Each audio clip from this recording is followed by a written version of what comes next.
I want to start with you, Stephen A., because you've been so critical of Kevin Durant and his decision to leave the Thunder after last season. How does this and the championship impact your view of that move now?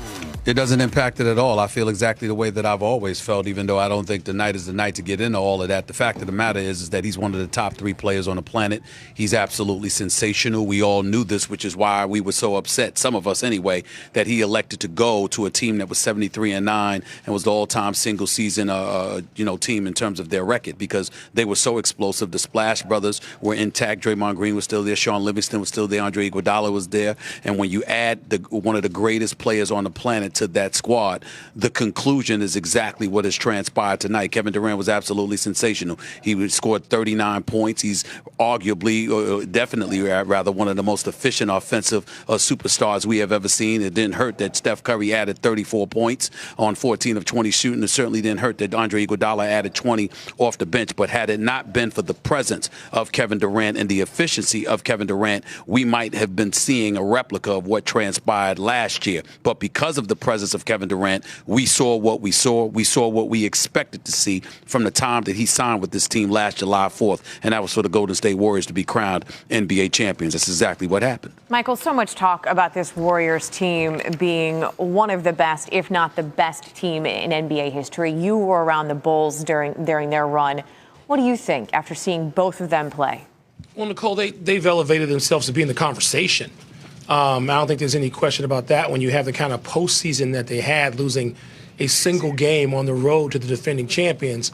But in the conversation, I mean, it's easy to sort of crown people now. We're all sort of prisoners of the present, and I don't want to be that.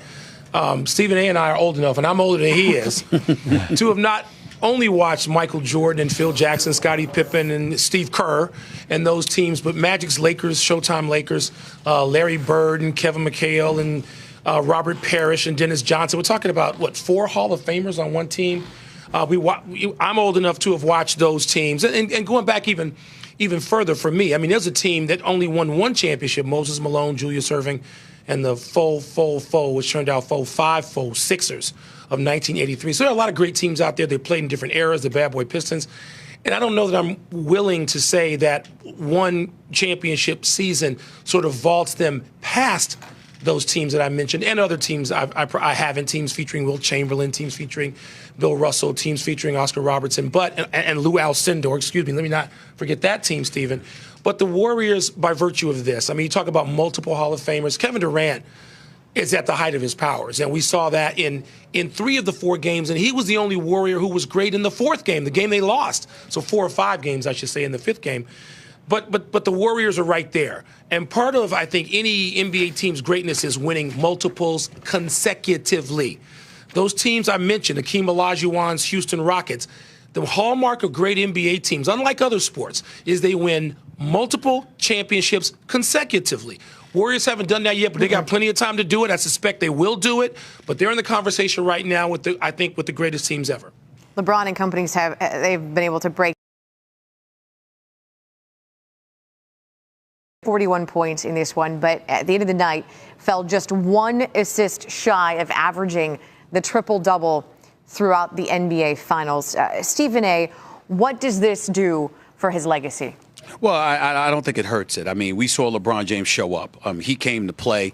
He was dominant offensively. He did his job. Now, obviously, when you're going up against a juggernaut, this is basketball, and you'd like to believe that one superstar could get it done. So many times, as Wilbon and I can attest to, so many people talk about the greatness of Jordan, and we all believe that he's the GOAT. He's the greatest of all time. But there was an individual by the name of Scottie Pippen that showed up and helped this guy do the kind of things that he did. Jordan never won a title without Scottie Pippen. Let's be clear about that. They were the Horace Grants of the world, the three-headed monsters with the Stacey Kings, the Bill Wennington, the Bill Cartwright to the world, the people like that. But then, with the second three-peat, you went out and you got Dennis Rodman because you had lost upon Jordan's return to the Orlando Magic with Shaq and Penny and Nick Anderson and Dennis Scott and those boys. So you obviously always need somebody. LeBron didn't have that individual tonight. We saw Kyrie make sensational offensive plays, as he has done throughout this series, but he struggles at times defensively.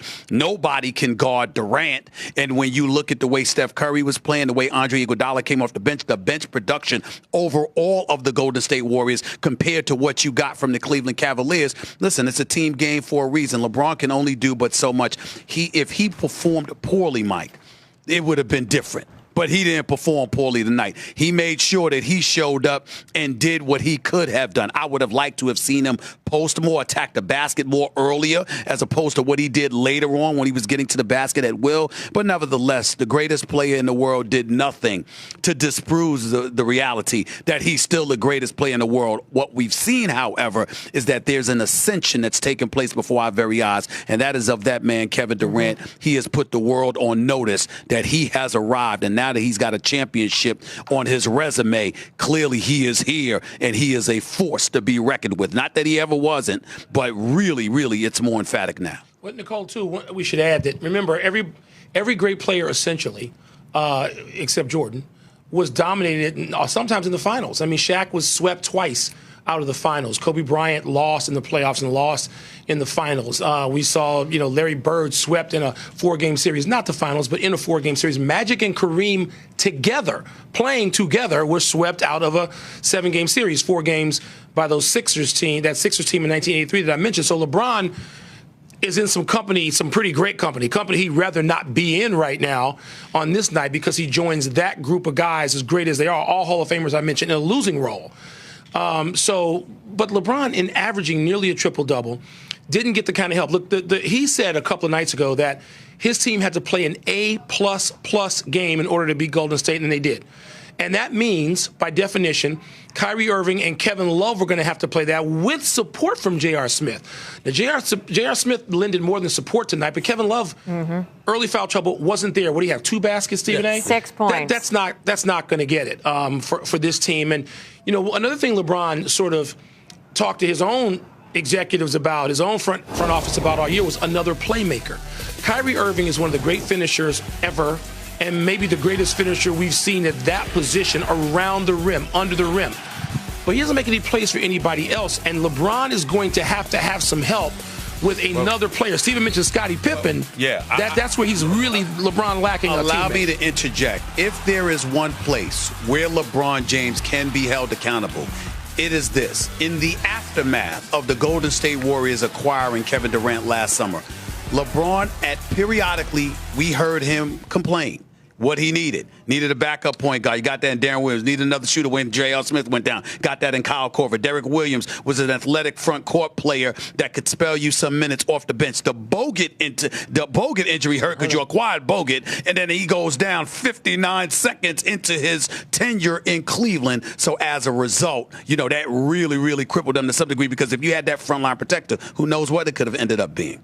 I feel like heading into this game, there were a fair amount of questions as to which version of which team was going to show up. Game 4 showed us that different version of the Cavs team that wasn't there in Game 3, 1, 2, and 3.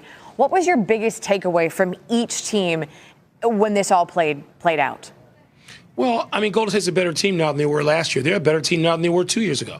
And remember, because of Kevin Durant, that includes last year's 73-win season, though they did not win a championship. But with Durant out there, when you have, I mean, I hate to use the phrase second option, Stephen A., but that's what Steph Curry becomes. I mean, the guy was a 2-time MVP, a unanimous MVP a year ago. He is now sometimes your second option, which means Klay Thompson, one of the great shooters in the history of the game, is third. And so by adding Kevin Durant, and I will say this, and my dear friend here and I probably disagree a little bit, I'm changing my mind a little bit on super teams and the ability to assemble them. I mean, for so long, management held that right to trade people as they saw fit. Steven's right about Durant going in a way that none of the superstars of a previous generation would ever have done. But Kevin Durant didn't glom on. Kevin Durant is the MVP. I don't know what the announcement has been made already. He's the MVP of this series. No question. He's the second best player in this series, the second best by about that much.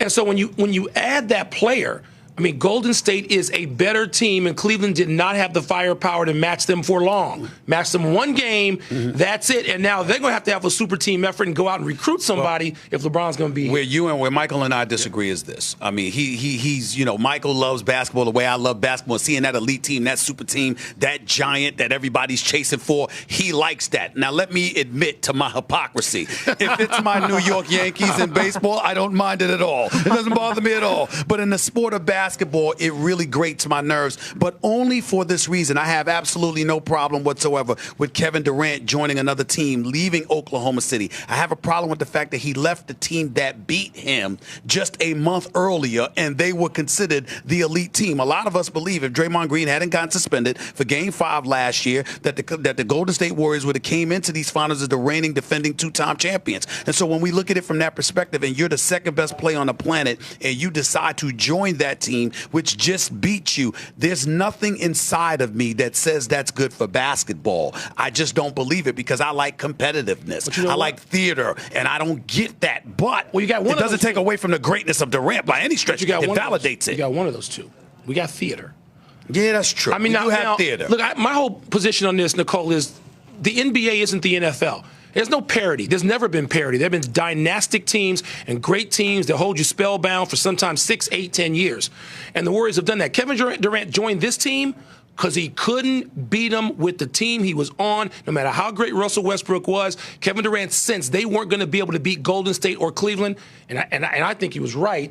And so he joined this team because he said, I want to win. The premium on winning a championship now is so much. The pressure is so much on great players. They are defined in such a harsh way by whether or not they win. Kevin Durant went back on something he did say when he said earlier in his career. Yes. He didn't want to do that. Yeah. But you know what? The reality of having to lose to Golden State and look at Cleveland and lost to LeBron in Miami, that led him to Golden State, and I'm sure it's a decision that he just. I'm going to be watching you. I want to see if you're totally satisfied with 2 elite teams in the league and in nobody June else. I am. I want to make sure. We'll revisit this conversation again.